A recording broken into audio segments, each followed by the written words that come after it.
Yesterday's Mother's Day crepes must have left a lasting impression because the very first thing my son and daughter asked for this morning was, "Can we have crepes for breakfast again?" So we slowed the morning down and made them together.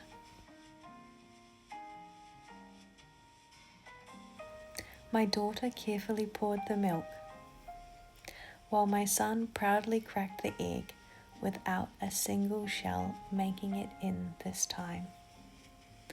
They both took turns stirring the batter. However, I forgot to sieve the flour, so it was lumpy. We managed to smooth it out, but made a big mess in the process. Then came for the best part, pouring the batter into the pan and watching the crepes cook, while the kitchen filled with a delicious smell of crepes.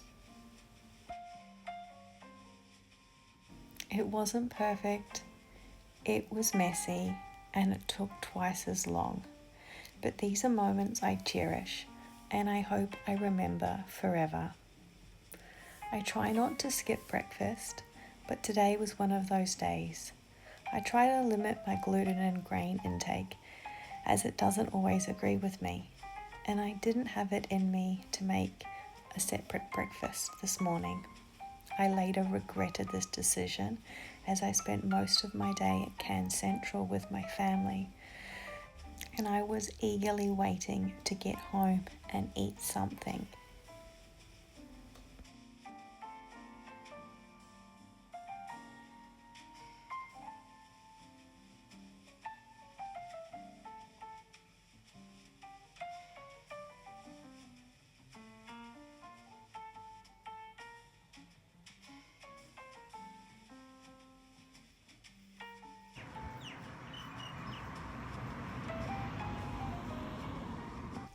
One of my favourite things about having an Instant Pot is throwing a chicken stock on overnight in the slow cooker and leaving it on warm through the day while life happens around it.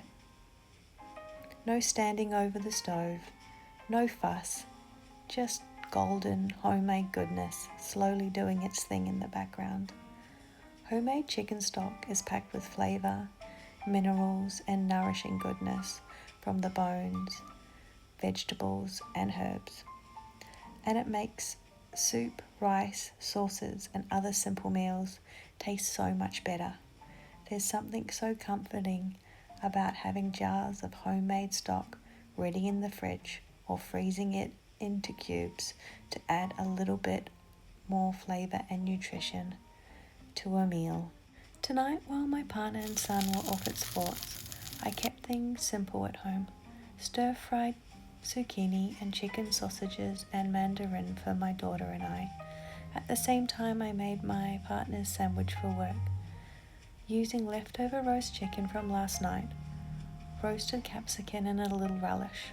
I sliced up 2 of the cooked sausages and turned them into a quick fried rice with frozen veggies. Before putting the relish jar in the recycling bin, I added a little water to the nearly empty jar to shake out every last bit of flavour. I also poured the juices left from the roasted capsicum into the fried rice too. It might seem small, but those little leftover bits add so much flavour to simple meals, and I love finding ways to use what we already have instead of wasting it. That's it for today's What My Family of 4 ate on a $100 weekly food budget. Thanks for being here and following along. I hope you have a beautiful night wherever you are.